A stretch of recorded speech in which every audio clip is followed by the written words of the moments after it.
Dans une précédente vidéo, je vous ai montré comment j'allais aménager l'extérieur. Donc on a commencé par ce coin qu'on a voulu style baliné. On a voulu l'agrémenter avec un kiosque 4 pans qui allait être un abri parfait pour la future cuisine extérieure dans lequel on viendra cuisiner avec un four à pizza et un barbecue. Pari audacieux pour ma part puisque je ne suis pas du tout charpentier. Dans la précédente vidéo, je vous avais montré comment j'avais fait la structure, le début de la charpente. Dans cette vidéo, je vous invite à découvrir comment j'ai réalisé la fin de la charpente, la couverture, la pose des tuiles. C'était pas une mince affaire, mais le résultat est vraiment à la hauteur de mes espérances. Je pensais pas en arriver là.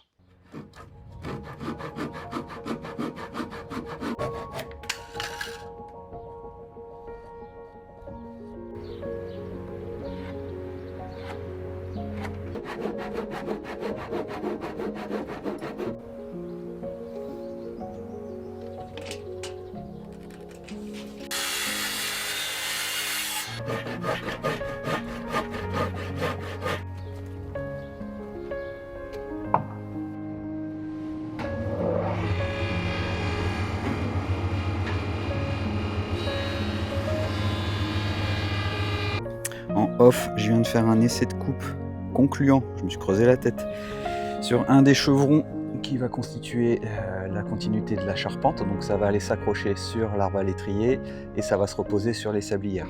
Donc il y a à la fois l'angle que j'ai donné sur les arbres à l'étrier et il faut que j'ai un angle aussi à 45 puisque je vais venir comme ça par rapport aux arbres à l'étrier. 45, 19.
descente. Et qu'est-ce que j'ai fait? Le rapporteur d'angle, il est là-bas. Ici. Comme ça.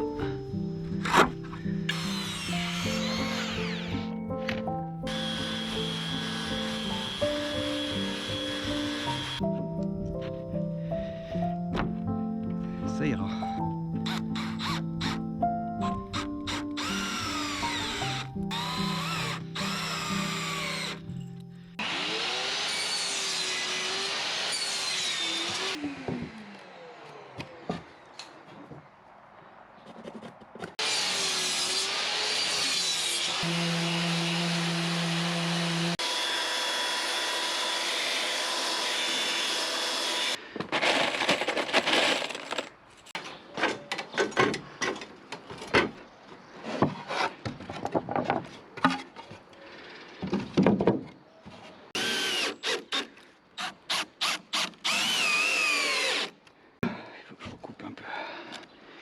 Et là aussi.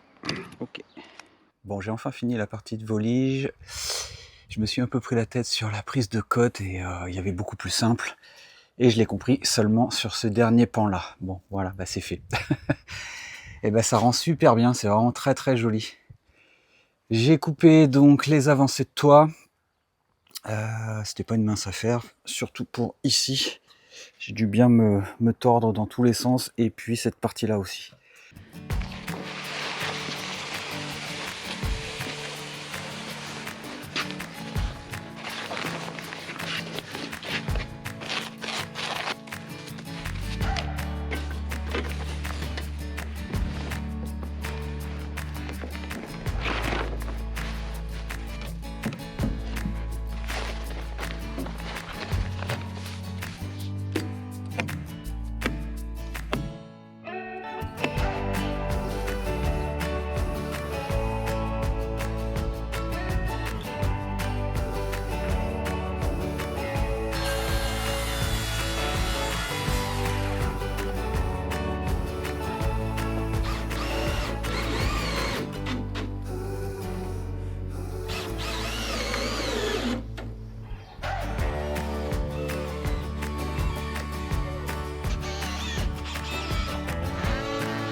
Donc j'ai installé tous les lithos pour les tuiles. Donc double litonnage pour que l'eau puisse passer par-dessous si jamais il y avait un problème. Et le pare-pluie fera le reste pour protéger la volige qui est en dessous. Et donc pour avoir un démarrage plutôt joli, il y a des découpes à faire. Donc là il faut que je découpe comme ça, et je repars comme ça pour la première. Et celle qui viendra de l'autre sens, eh ben, elle aura une coupe à faire aussi également. Ça permet d'avoir l'angle, chaque angle, depuis le dessous, plutôt sympa. Je dis ça, on verra le résultat une fois que je l'aurai fait. Donc les lithos, c'est du 27-38, je crois que c'est. On peut partir pour la toute première rangée de lithos, on peut partir sur du plus fin. Ça doit être du 27-30, je crois. Et après, un peu plus haut. Mais moi, j'avais que ça, donc je suis parti sur la même épaisseur, les mêmes dimensions. Donc là où je me suis loupé, c'est que les descentes sur les arrêtiers, là, comme ça, elles auraient dû être comme celle qui est ici. Celle-là, ça va, je vais m'en servir et je vais superposer d'autres lithos. Ce sera pour les faîtières. J'ai besoin d'avoir de la hauteur. Mais j'aurais dû faire la même chose sur les deux qui sont en parallèle. Comme ça, j'aurais eu beaucoup moins de découpe. Et c'est seulement celle que je fais remonter sur les chevrons que j'aurais coupé au bout. J'ai fait l'inverse, j'ai démarré dans l'autre sens, ce qui fait que j'ai eu plus de coupes, mais au final, ça fait la même chose. C'est juste que je me suis fait un peu plus chier. Je fais une petite pause pour vous parler du sponsor de cette vidéo qui est eSpring. Franchement, le calcaire, c'est quelque chose qu'on sous-estime pour nos installations. Entre les tuyaux, le chauffe-eau, les équipements, ça s'encrasse, ça consomme plus et ça vieillit mal. Du coup, aujourd'hui, je voulais te montrer le système que je teste, qui est le système eSpring EDV2. Alors le principe est assez simple, le système envoie des impulsions électromagnétiques dans les tuyaux pour éviter que le calcaire s'accroche. Ça retire pas les minéraux, ça traite pas l'eau, on change juste la façon dont le calcaire se comporte. Et ce que je trouve surtout intéressant dans ce système, c'est qu'il est ultra simple. Pas de sel, pas de produits chimiques, pas d'entretien. Et surtout, tu touches pas à ton installation, c'est important. D'ailleurs, l'installation est super simple, on va aller voir ça. On vient juste enrouler les bobines autour du tuyau.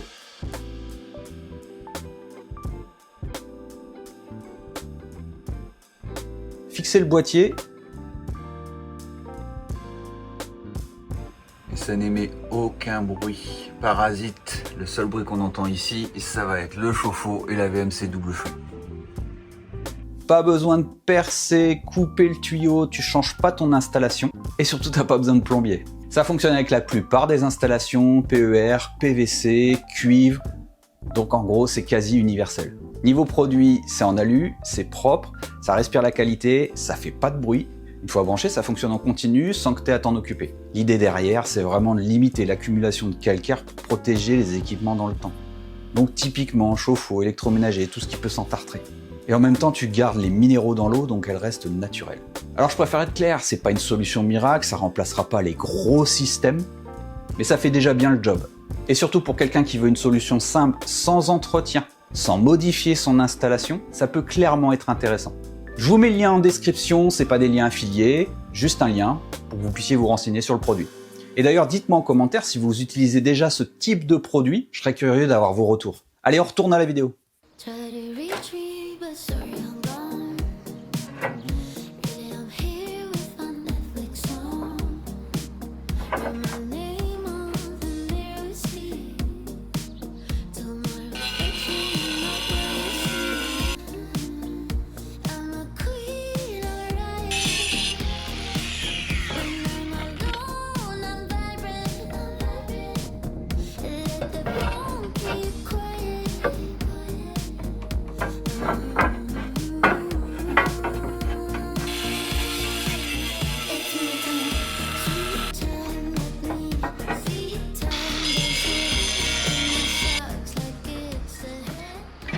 Quand j'arrive à des coupes comme ça ici, certaines se retrouvent entre deux lithos. Elles risquent de branler comme ça. Donc je rajoute un litho comme ça ici pour rajouter de la hauteur.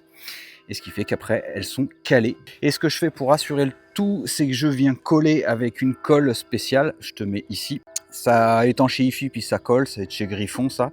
Ça marche super bien, il y en a d'autres, il y a des Sika aussi qui sont très très connus. Il faut le faire, comme ça permet à ce que la tuile soit bien maintenue en place. Malgré le fait que je vais rajouter aussi des tuiles fêtières là dans les angles.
Voilà comment se termine cette vidéo avec mon large sourire, à la fois rassuré et super content du résultat.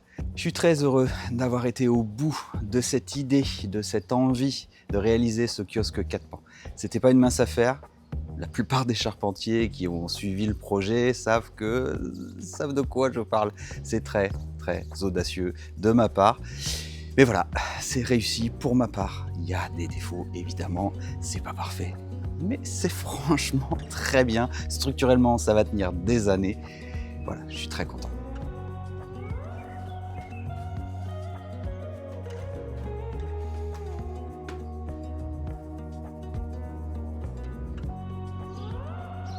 Alors c'est pas un effet d'optique lié à votre télé ou quoi que ce soit, mais ce qu'on voit sur les côtés au niveau des voliges, c'est une erreur de ma part sur la mise en place des lithos, le double litonnage de la toute première tuile. J'aurais dû le faire vraiment partir à fleur et c'est légèrement décalé. Ce qui donne cet angle, ça donne un côté un peu japonisant que je trouve pas dégueulasse.